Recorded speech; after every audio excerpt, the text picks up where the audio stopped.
রাসূলুল্লাহ সাল্লাল্লাহু আলাইহি ওয়াসাল্লাম। প্রিয় ভাইরা, আল্লাহ তাআলার অনেকগুলো নাম আছে। আল্লাহ তাআলার এই নামগুলো ধরে তার নাম আমাদের ডাকতে হবে, জপতে হবে। বিষ্ণু ইসলাম বলেন, ইন্না লিল্লাহি 99 ইসমান মিআতান ইল্লা ওয়াহিদা।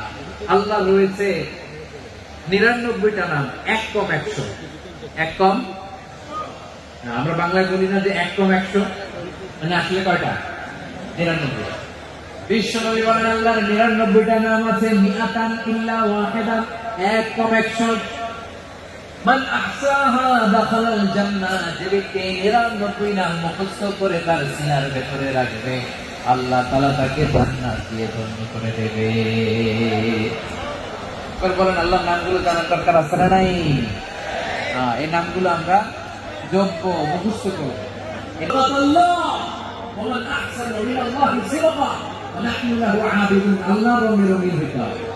আমার আল্লাহ দয়ালু, আমরাও দয়ালু হতে হবে। আমার আল্লাহ সহনশীল, আমরাও সহনশীলতার চর্চা করতে হবে। আমার আল্লাহ মেহেরবান, আমরাও মেহেরবান হতে হবে।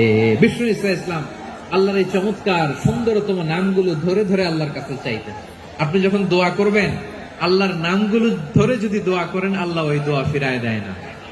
সুবহানাল্লাহ বলেন।